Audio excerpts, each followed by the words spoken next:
Hello students. आज हम लोग पढ़ेंगे कॉर्टिकोस्टेरॉइड्स के बारे में। अब कॉर्टिकोस्टेरॉइड्स पढ़ने से पहले या फिर उसके हमारे पास एक्शंस पढ़ने से पहले हमें ये पता होना चाहिए कि कॉर्टिकोस्टेरॉइड्स होते क्या हैं। तो कॉर्टिकोस्टेरॉइड्स हमारी बॉडी में प्रोड्यूस होने वाले ऐसे हार्मोन्स हैं जो कि हमारे पास एड्रीनल कॉर्टेक्स से हमारे पास सिक्रीट होते हैं।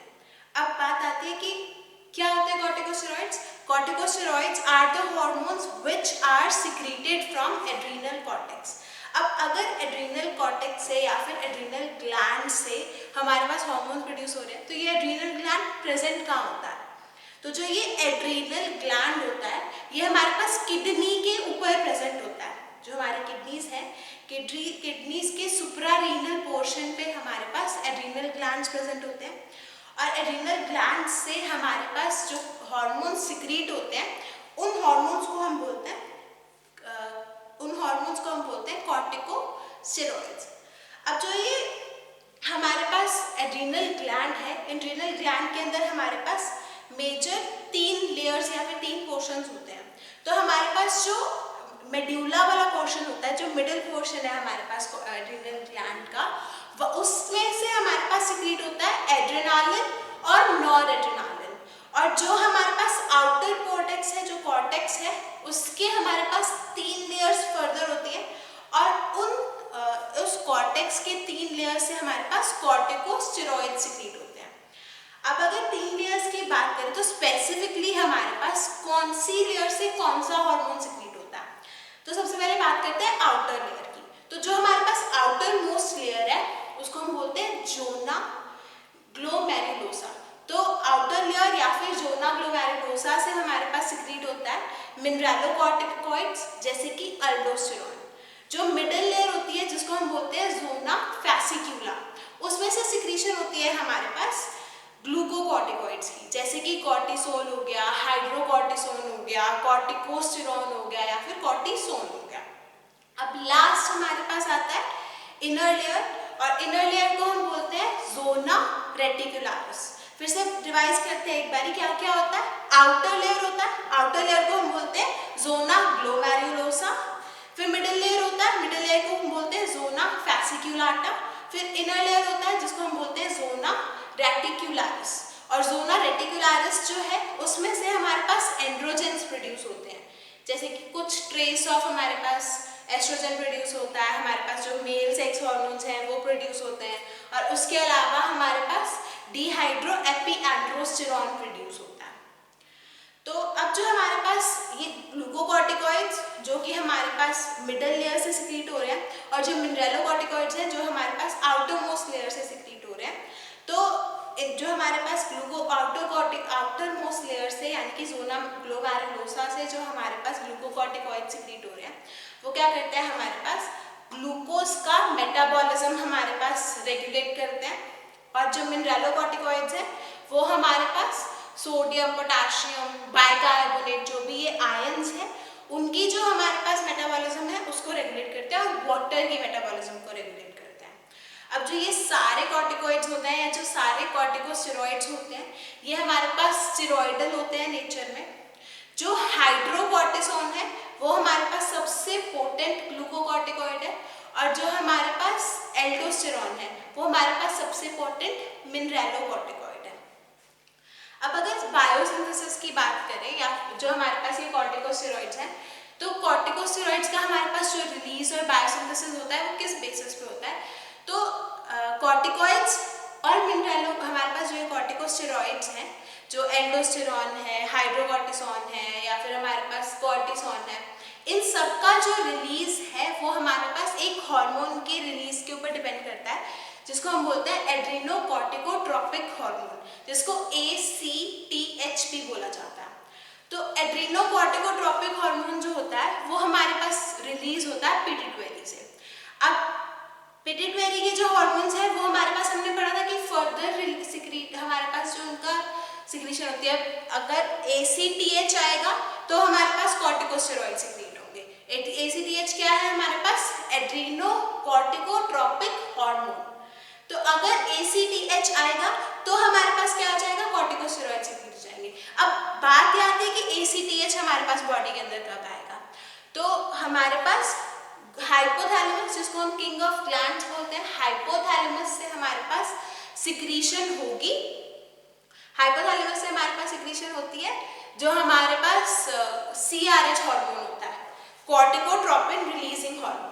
तो कॉर्टिकोट्रोपिन रिलीजिंग हार्मोन जो होता है वो क्या करता है, पिट्यूटरी के पास जाता है, पिट्यूटरी से हमारे पास रिलीज करवाता है एड्रीनोकॉर्टिकोट्रोपिक हार्मोन ACTH। और ACTH जब हमारे पास रिलीज होता है तब क्या होता है, ACTH हमारे पास जाता है एड्रीनल कॉर्टेक्स के ऊपर, एड्रीनल कॉर्टेक्स को स्टिमुलेट करता है और वहां पे हमारे पास सिंथेसिस होती है जो हमारे कॉर्टिकोस्टेरॉइड्स हैं उनकी। अब हमारे पास जब फ्लक्चुएशन होती है ACTH के लेवल में, तभी हमारे पास जो रेट होता है सिक्रीशन का स्टेरॉइड हार्मोन्स के अंदर वो चेंज होता है। अब हमारे पास सिंथेटिक एड्रीनोकॉर्टिकोट्रोपिक हार्मोन भी प्रेजेंट है। अब जो ये सिंथेटिक एड्रीनोकॉर्टिकोट्रोपिक हार्मोन है ये हमारे पास बेसिकली डायग्नोस्टिक पर्पसेस के लिए यूज होता है। तो जो हमारे पास जब अगर किसी पेशेंट के अंदर हमारे पास स्टेरॉइडल हार्मोन्स प्रॉपर्ली रिलीज ना हो रहे हो तो क्या हो जाता है, हमारे पास उस पर्सन को सिंथेटिक एड्रीनोकॉर्टिकोट्रोपिक हार्मोन देके देखा जाता है। अगर हमारे पास जो पर्सन है उसका एड्रीनल कॉर्टेक्स खराब हो तो हमारे पास क्या हो जाता है कि कॉर्टिकोस्टेरॉइड जो है वो फर्दर रिलीज होना बंद हो जाते हैं। और डायग्नोसिस के लिए हमारे पास जो ACTH का हमारे पास कंसंट्रेशन यूज होता है दैट इज 250 mg, या तो इंट्रामस्कुलरली दिया जाता है या फिर IV दिया जाता है। तो एक बार और हम उसकी बात कर ली कि रिलीज कैसे होता है। तो पहले हमारे पास हाइपोथैलेमस से CRH हार्मोन रिलीज होगा, CRH हार्मोन यानी कि कॉर्टिकोट्रोपिक रिलीजिंग हार्मोन। और जो हाइपोथैलेमस से हमारे पास कॉर्टिकोट्रोपिक रिलीजिंग हार्मोन जो है ये हमारे पास आता है ACTH रिलीज होता है। जो ACTH है वो क्या करता है, हमारे पास स्टिमुलेट करेगा एड्रेनल कॉर्टेक्स को और एड्रेनल कॉर्टेक्स से हमारे पास जो कॉर्टिकोस्टेरॉइड्स हैं वो रिलीज होते हैं। और कॉर्टिकोस्टेरॉइड्स जो है हमारे पास मेजरली कितने टाइप्स के हैं, कॉर्टिकोस्टेरॉइड्स हमारे पास 2 टाइप्स के होते हैं। एक होता है हमारे पास ग्लूको कॉर्टिकॉइड्स और दूसरा होता है हमारे पास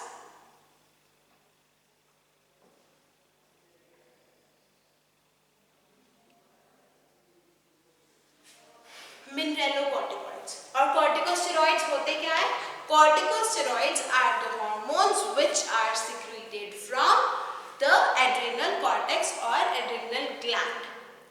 अब उसके बाद हमारे पास अब ग्लूकोकॉर्टिकॉइड्स क्या होते हैं, ग्लूकोकॉर्टिकॉइड्स हमारे पास ऐसे हार्मोन्स होते हैं जो कि ग्लूकोज की हमारे पास जो मेटाबॉलिज्म है उसको रेगुलेट करते हैं। और जो मिनरेलोकॉर्टिकॉइड्स है ये हमारे पास मिनरल्स की, या जैसे कि सोडियम आयन है, हाइड्रोजन हमारे पास बाइकार्बोनेट आयन है, पोटेशियम आयन है, तो उनकी जो हमारे पास रिलीज होती है उसको हमारे पास कंट्रोल करते हैं। तो हमारे पास जो लास्ट आता है, अब इसके अंदर हमारे पास नेक्स्ट आता है कि सिंथेसिस होती कैसे है हमारे पास जो एड्रीनल हार्मोन्स है उनकी। तो अगर बायोकेमिकली बात की जाए तो हमारे पास जो साइक्लोपेंटेनो पर हाइड्रोफिनांथ्रीन रिंग होती है उसके ऊपर जो बेसिकली हमारे पास कोलेस्ट्रॉल का न्यूक्लियस होता है उसके अंदर हमारे पास चेंजेस होते हैं। उसके अंदर हमारे पास CH3 ग्रुप, OH ग्रुप या फिर हमारे पास कीटोन ग्रुप अटैच हो जाता है डिफरेंट एटम्स के ऊपर, और हमारे पास जो सिंथेसिस है एड्रेनोकॉर्टिकॉइड्स की या फिर हमारे पास कॉर्टिकोस्टेरॉइड्स की वो हो जाती है। अब अगर हम रेट ऑफ सिक्रीशन की बात करें तो जो रेट ऑफ सिक्रीशन है कॉर्टिकोस्टेरॉइड्स का it depends on the levels of ACTH। ACTH कितना हमारे ब्लड के अंदर कितना लेवल है ACTH का, डिपेंडिंग अपॉन दैट हमारे पास क्या आ जाएगा, जो कॉर्टिकोस्टेरॉइड्स है वो रिलीज होना स्टार्ट हो जाएंगे। अब डिपेंडिंग अपॉन दैट जो जनरली हमारे पास नॉर्मल डेली कंसंट्रेशन का रिलीज है वो हमारे बॉडी में जो हाइड्रोकॉर्टिसोन है, हाइड्रोकॉर्टिसोन हमारे पास 20 mg होता है बॉडी के अंदर release. Hydrocortisone is a type of glucocorticoid. और मिनरेलोकॉर्टिकॉइड की बात की जाए तो हमारे पास मेन कौन सा होता है, एंडोस्टेरॉन, और एंडोस्टेरॉन का हमारे पास जो रिलीज होता है that is 0.125 mg in a day. एक दिन के अंदर हमारे पास 20 मिलीग्राम्स के अमाउंट में हमारे पास हाइड्रोकोर्टिसोन रिलीज होता है और 0.125 mg के अमाउंट में हमारे पास जो एल्डोस्टेरॉन है वो रिलीज होता है।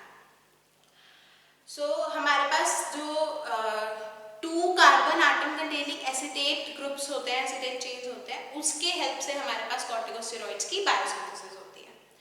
अब नेक्स्ट आता है हमारे पास फार्माकोलॉजिकल एक्शंस ऑफ ग्लूकोकॉर्टिकॉइड्स। अब अगर फार्माकोलॉजिकल एक्शंस की बात करें तो सबसे पहले हम ग्लूकोकॉर्टिकॉइड्स की बात करते हैं। तो ग्लूकोकॉर्टिकॉइड्स मेजरली हमारे पास क्या करते हैं, ग्लूकोज का जो हमारे पास मेटाबॉलिज्म है उसको हमारे पास क्या करते हैं, रेगुलेट करते हैं। तो हमारी बॉडी में जो ये एड्रेनोकॉर्टिकॉइड्स होते हैं, इनका जो बायोलॉजिकल एक्शन होता है वो वाइड वैरायटी का होता है। अब ये हमारी बॉडी में जो सर्वाइवल का मेजर हमारे पास जो हमारी बॉडी में हार्मोन्स या फिर हम जो हार्मोन्स रिस्पॉन्सिबल है हमारी बॉडी में डिफरेंट कंडीशंस के अंदर सप्लाई करने, हमारे पास सर्वाइवल करवाने के लिए, उन कंडीशंस में हमारे पास one of the major role जो है वो कॉर्टिकोस्टेरॉइड्स का होता है। अब जो हमारे पास कोल्ड की कंडीशन है या फिर बर्न की कंडीशन है या फिर किसी को इन्फेक्शन है या फिर नेचुरल स्ट्रेस है या फिर सर्जरी है, तो इन सब में हमारे पास जो सर्वाइवल के लिए रिस्पॉन्सिबल हार्मोन्स हैं दोज आर कॉर्टिकोस्टेरॉइड्स। अब जब अगर किसी पेशेंट के अंदर या फिर अगर हमारी बॉडी में एड्रेनल कॉर्टेक्स की एब्सेंस हो जाए तो हमारे पास बहुत ज़्यादा रिजिडली कंट्रोल्ड कंडीशंस में ही सर्वाइवल हो सकता है अगर हम सारे के सारे जो हमारे पास स्टेरॉयडल हार्मोन्स हैं उनको एक्सटर्नली या सिंथेटिकली हम बॉडी के अंदर इंड्यूस करेंगे। तो अब इम्पॉर्टेंट एक्शंस कौन से आते हैं हमारे पास ग्लूकोकॉर्टिकॉइड्स के, तो सबसे पहले आता है हमारे पास कार्बोहाइड्रेट और प्रोटीन का मेटाबॉलिज्म। तो जो ग्लूकोकॉर्टिकॉइड्स हैं वो हमारे पास क्या करते हैं, ग्लाइकोजन का जो डिपोजिशन होता है लिवर के अंदर उसको प्रमोट करते हैं। जो हमारे पास ग्लूकोनियोजेनेसिस का प्रोसेस है, ग्लूकोनियोजेनेसिस होता है हमारे पास ग्लूकोज के सिंथेसिस, तो उसके लिए हमारे पास रिस्पॉन्सिबल होता है ग्लूकोकॉर्टिकॉइड्स। अब हमारे पास जब हमारे पास ग्लूकोनियोजेनेसिस हो जाती है तब ये क्या प्रिवेंट करता है, जो पेरिफेरल टिश्यूज होते हैं उनसे हमारे पास जो यूटिलाइजेशन होता है ग्लूकोज का उसको प्रिवेंट करते हैं। बेसिकली क्या क्या हो रहा है, इनिशियल दोबारा बात करते हैं। सबसे पहला हमारे पास जो एक्शन आता है ग्लूकोकॉर्टिकॉइड्स का that is on carbohydrate and protein metabolism. अब कार्बोहाइड्रेट और प्रोटीन मेटाबॉलिज्म में क्या हो रहा है, अब कार्बोहाइड्रेट की बात करें तो कार्बोहाइड्रेट मेजर हमारी बॉडी में क्या होता है, ग्लूकोज, और ग्लूकोज से क्या बनता है हमारे पास ग्लाइकोजन, और ग्लाइकोजन जो है वो हमारे पास बॉडी के अंदर फर्दर हमारे पास उसके अंदर मेटाबॉलिज्म होने के बाद फॉर्म के अंदर चेंजेस आने के बाद हमारे पास क्या हो जाता है, डिपोजिशन स्टार्ट हो जाती है। तो सबसे पहला काम क्या करता है ग्लूकोकॉर्टिकॉइड्स जो है, ग्लूकोकॉर्टिकॉइड्स हमारे पास डिपोजिशन करवा देते हैं ग्लाइकोजन की लिवर के अंदर। अब अगर हमारे लिवर के अंदर ग्लाइकोजन की हमारे पास डिपोजिशन हो जाएगी तो उसके अलावा हमारे पास जो ग्लूकोज है उसकी हमारे पास कंसंट्रेशन चाहिए होगी बॉडी को, तो नेक्स्ट प्रोसेस क्या करता है जो ग्लूकोकॉर्टिकॉइड्स है, ग्लूकोकॉर्टिकॉइड्स हमारे पास प्रमोट करते हैं जो ग्लूकोज का हमारे पास सिंथेसिस का प्रोसेस है ग्लूकोनियोजेनेसिस। और उसके अलावा हमारे पास जो पेरिफेरल टिश्यूज है उनकी जो कंजम्पशन है ग्लूकोज की उसको हमारे पास कम करवा देते हैं। अब ये ग्लूकोकॉर्टिकॉइड्स जो है ये हमारे पास हाइपरग्लाइसीमिया कॉज कर सकते हैं क्योंकि ग्लूकोज का लेवल अगर बॉडी में इंक्रीज हो जाए तो हाइपरग्लाइसीमिया हो जाता है। अब उसके अलावा हमारे पास हमारी बॉडी में डायबिटीज मेलाइटिस कॉज कर सकता है। अब हमारे पास जो अब कार्बोहाइड्रेट के अलावा हमारे पास नेक्स्ट क्या था, प्रोटीन का मेटाबॉलिज्म।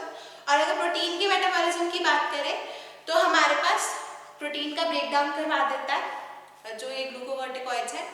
प्रोटीन का ब्रेकडाउन कैसे होता है, हमारे पास जो मसल वेस्टिंग है या फिर थिनिंग ऑफ स्किन हो जाती है हमारे पास, और जो अमीनो एसिड्स हैं वो हमारे पास यूटिलाइज हो जाता है ग्लूकोनियोजेनेसिस के लिए और हमारी बॉडी के अंदर एक्सेस यूरिया प्रोड्यूस हो जाता है।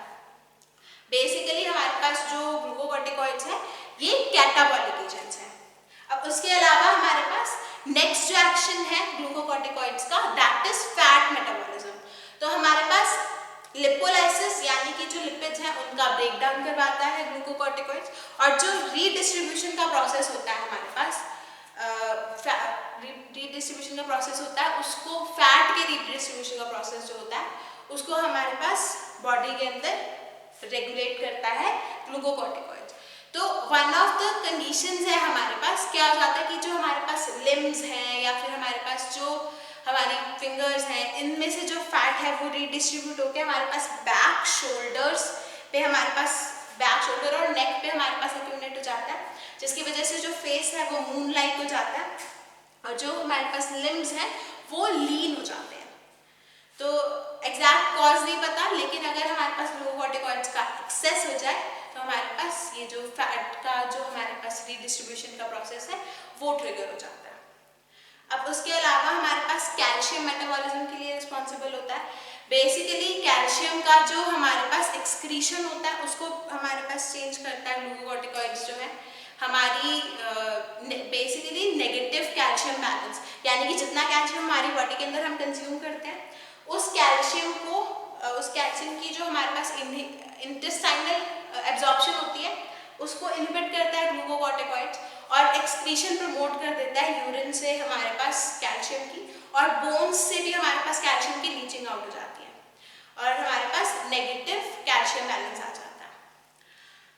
और इलेक्ट्रोलाइट और वाटर मेटाबॉलिज्म में हमारे पास जो हमारे पास प्रोसेस रहता है ग्लूकोकॉर्टिकॉइड्स जो है या मिनरलोकॉर्टिकॉइड्स है।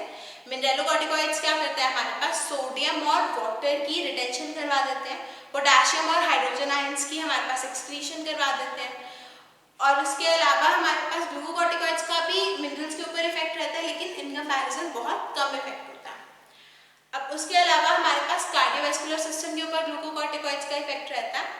जो ग्लूकोकॉर्टिकॉइड्स है वो हमारे पास हाइपरटेंशन कॉज कर सकते हैं।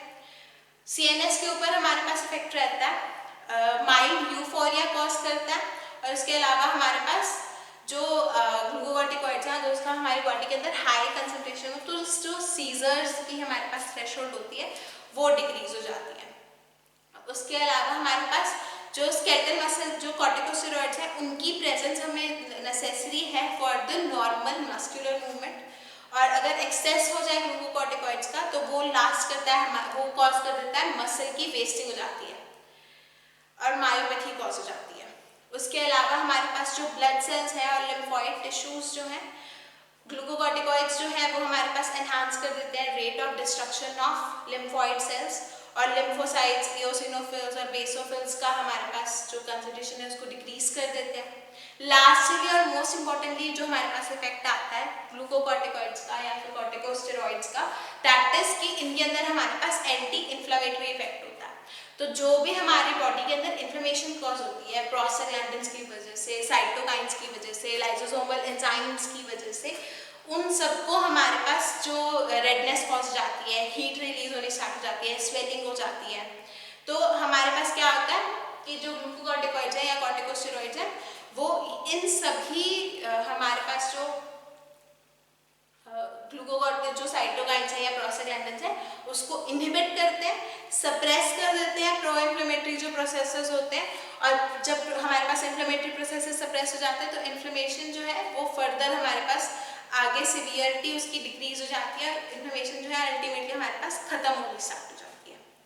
उसके अलावा हमारे पास एलर्जिक रिस्पॉन्सेज आते हैं, और हमारी जो गैस्ट्रिक एसिड की सिक्रीशन है उसको इंक्रीज कर देते हैं कॉर्टिकोस्टेरॉइड्स, और हमारे पास जो पेप्टिक अल्सर्स हैं उसको एग्रवेट कर देते हैं। अब लास्ट बात आती है कि मैकेनिज्म ऑफ एक्शन की, जो ये हमारे पास कॉर्टिकोस्टेरॉइड्स हैं या ग्लूकोकॉर्टिकॉइड्स हैं या मिनरलोकॉर्टिकॉइड्स हैं, ये हमारे पास जितने हमने अभी एक्शंस पढ़े ये करते कैसे हैं। तो हमारे पास क्या होता है, जो हमारे ग्लूकोकॉर्टिकॉइड्स हैं वो हमारे पास सबसे पहले क्या करते हैं, ग्लूकोकॉर्टिकॉइड्स सेल के साइटोसोल के साथ बाइंड करते हैं। अब जब हमारे पास सेल के साइटोसोल के अंदर एंटर करते हैं और सेल के साइटोसोल के अंदर एंटर करने के बाद हमारे पास बाइंड कर जाते हैं साइटोप्लाज्मिक रिसेप्टर प्रोटीन्स के साथ। अब जब हमारे पास साइटोप्लाज्मिक रिसेप्टर प्रोटीन्स के साथ बाइंड कर जाते हैं तब क्या होता है, हमारे पास स्ट्रक्चरल चेंजेस स्टार्ट हो जाते हैं हमारे पास स्टेरॉइड प्रोटीन कॉम्प्लेक्स के अंदर, और जब ये कॉम्प्लेक्स न्यूक्लियस के अंदर मूव कर जाता है, न्यूक्लियस के अंदर बाइंड करके हमारे पास डीएनए के साथ, तब हमारे पास एमआरएनए के थ्रू प्रोटीन्स की सिंथेसिस स्टार्ट हो जाती है, और जो प्रोटीन्स हमारे पास अल्टीमेटली बनते हैं उनकी वजह से हमारे पास ये फर्दर एक्शंस आते हैं जितने अभी हमने एक्शंस पढ़े। इस लेक्चर के अंदर हम इतना ही पढ़ेंगे कॉर्टिकोस्टेरॉइड्स के बारे में कि हमने अभी इस लेक्चर के अंदर क्या क्या पढ़ा। सबसे पहले हमने पढ़ा कि कॉर्टिकोस्टेरॉइड्स होते क्या हैं। कॉर्टिकोस्टेरॉइड्स अब क्या होता है हमारे पास, ऐसे हार्मोन्स जो हमारे पास एड्रिनल कॉर्टेक्स से रिलीज होते हैं। अब जो हमारे पास कॉर्टिकोस्टेरॉइड्स हैं वो कहाँ से रिलीज होता है हमारे पास, एड्रिनल ग्लैंड से। एड्रिनल ग्लैंड से हमारे पास एड्रिनल मेड्यूला से एल्डोस्टेरोन और हमारे पास जो हार्मोन्स रिलीज होते हैं। हमारे पास कॉर्टेक्स के अंदर 3 लेयर्स होती हैं, 3 लेयर्स से हमारे पास मिनरलोकॉर्टिकॉइड्स, ग्लूकोकॉर्टिकॉइड्स और लास्टली हमारे पास जो एड्रोजेंस हैं वो रिलीज होते हैं। और फिर उसके बाद हमने पढ़ा कि हमारे पास मेटाबॉलिज्म के ऊपर मेजर इफेक्ट है, फैट की मेटाबॉलिज्म के ऊपर। उसके अलावा जो ग्लूकोज की, कार्बोहाइड्रेट की मेटाबॉलिज्म है, प्रोटीन की मेटाबॉलिज्म है, कार्डियोवैस्कुलर सिस्टम के ऊपर इफेक्ट है, ब्रेन के ऊपर इफेक्ट है। अब नेक्स्ट लेक्चर के अंदर हम पढ़ेंगे कि क्या क्या डिसऑर्डर्स हो सकते हैं जब कॉर्टिकोस्टेरॉइड्स का लेवल इंक्रीज या डिक्रीज होता है बॉडी के अंदर। Thank you.